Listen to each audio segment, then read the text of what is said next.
Imagine for a moment that there is a bank that opens a credit account for you every single morning. This bank is very generous. Every day, it deposits exactly $86,400 into your account. But there are rules. The first rule is the bank carries over no balance from day to day. Whatever you don't use disappears. The second rule is you cannot keep the cash. You must spend it that same day. And the third rule? The bank can close the account at any time without warning. If this were real money, what would you do? You would withdraw every single cent and use it, right? You wouldn't leave a single penny behind. Well, my friends, this bank exists. It is called time. Every morning, life credits you with 86,400 seconds. Every night, it writes off as a loss whatever time you failed to use wisely. It carries over no balance. It allows no overdraft.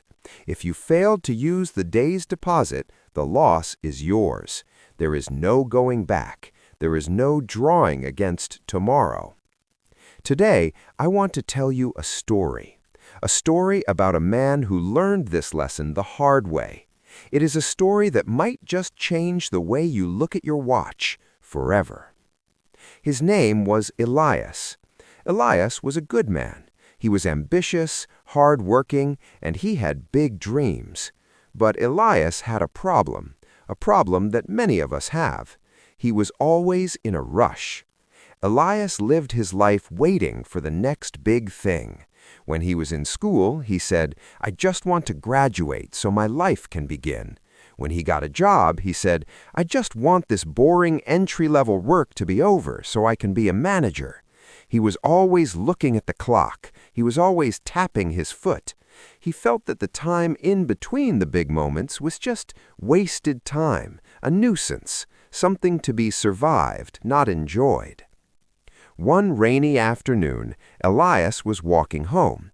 He was frustrated because he hadn't received a promotion he wanted. He felt like his life was moving too slowly.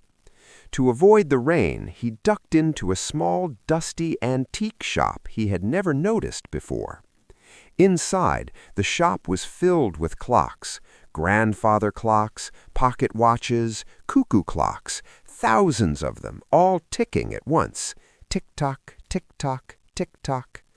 Behind the counter sat a very old man with kind eyes and a long white beard. The old man looked at Elias and smiled. "You look like a man who is fighting against time," the old man said softly. Elias sighed. "I am. It moves too slowly. I have to wait for everything. I have to wait for my promotion, wait to find the right girl, wait to save money for a house. I'm tired of waiting. I just want to get to the good parts."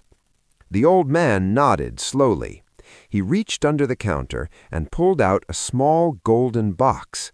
Inside the box lay a magnificent pocket watch. It had a strange inscription on the back.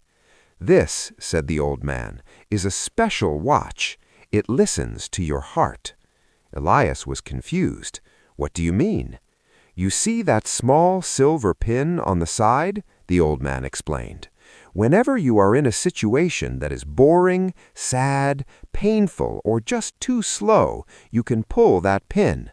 The watch will fast forward your life. You will instantly skip the waiting and arrive at the moment you desire." Elias's eyes widened. "You mean I can skip the hard work? I can skip the traffic jams, the lonely nights?" "Yes," the old man warned, "but remember, time that is skipped is time that is lost. It can never be regained." Elias didn't listen to the warning. He was too excited. He took the watch, thanked the old man, and ran out of the shop.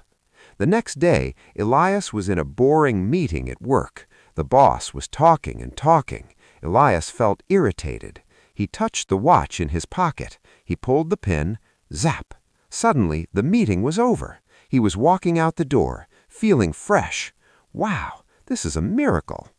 A few months later, Elias met a wonderful woman named Sarah. They fell in love. But relationships take work. They had their first big argument. It was uncomfortable. Elias hated the tension, so he pulled the pin. Zap! The argument was over. They were making up and laughing. He had skipped the uncomfortable conversation. When they decided to get married, the planning was stressful. Zap! He was standing at the altar. Then Sarah became pregnant. The 9 months were long. Elias was impatient to meet his child. Zap! Suddenly he was holding his baby daughter. But then the baby would cry at night. Elias was tired. He wanted to sleep. Zap! The baby was now a toddler, walking and talking. Years went by. Elias kept using the watch.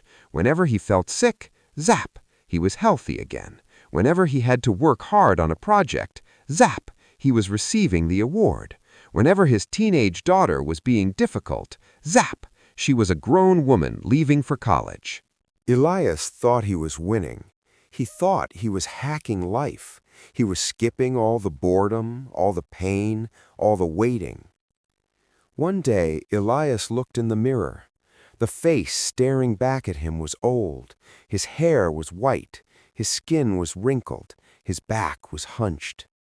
He looked around his big, beautiful house. It was quiet. Where was Sarah? He walked into the living room and saw a photo on the mantel. It was a picture of Sarah with a black ribbon on it. He had skipped her illness. He had skipped her final days because he was too afraid of the pain of saying goodbye. He didn't even remember her funeral. He called his daughter. She answered, but her voice was distant. "Dad," she said, "you never had time for me when I was growing up. You were always absent. Even when you were there, you seemed to be rushing to the next moment." She hung up. Elias dropped the phone. He sat in his expensive chair in his silent house, all alone. He looked at the golden watch in his hand. He realized with a terrifying shock that he had fast-forwarded through his entire life.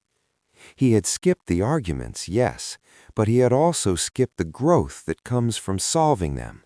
He had skipped the hard work, yes, but he had missed the satisfaction of building something. He had skipped the sadness, but in doing so, he had hollowed out his soul. He had lived 50 years in what felt like 5 days. He had arrived at the destination, wealth, retirement, peace, but he had missed the journey. And now he was at the end, and he had nothing.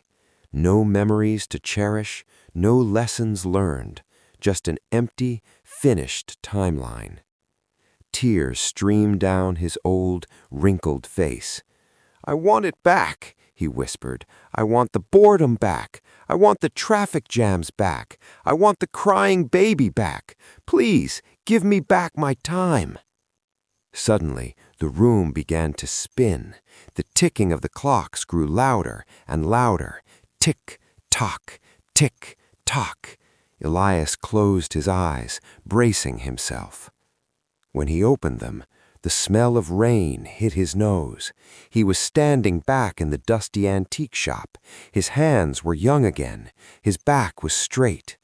The old man was standing there, holding the box, waiting for him to take it. Elias gasped. He looked at his hands, then at the old man. "You haven't taken the watch yet," the old man smiled. "You just lived a lifetime in a single moment of thought." Elias looked at the golden watch with horror. "Keep it," Elias said, his voice trembling. "I don't want it." "Are you sure?" asked the old man. "It takes away the pain." "No," Elias said firmly. "The pain makes the joy real. The waiting makes the arrival sweet. I don't want to skip a single second." Elias ran out of the shop into the rain. He didn't run to hide from the rain. He walked slowly. He let the cold water hit his face. He felt the wetness soaking his shirt. He smiled. He was stuck in traffic on the way home, and he smiled at the red light.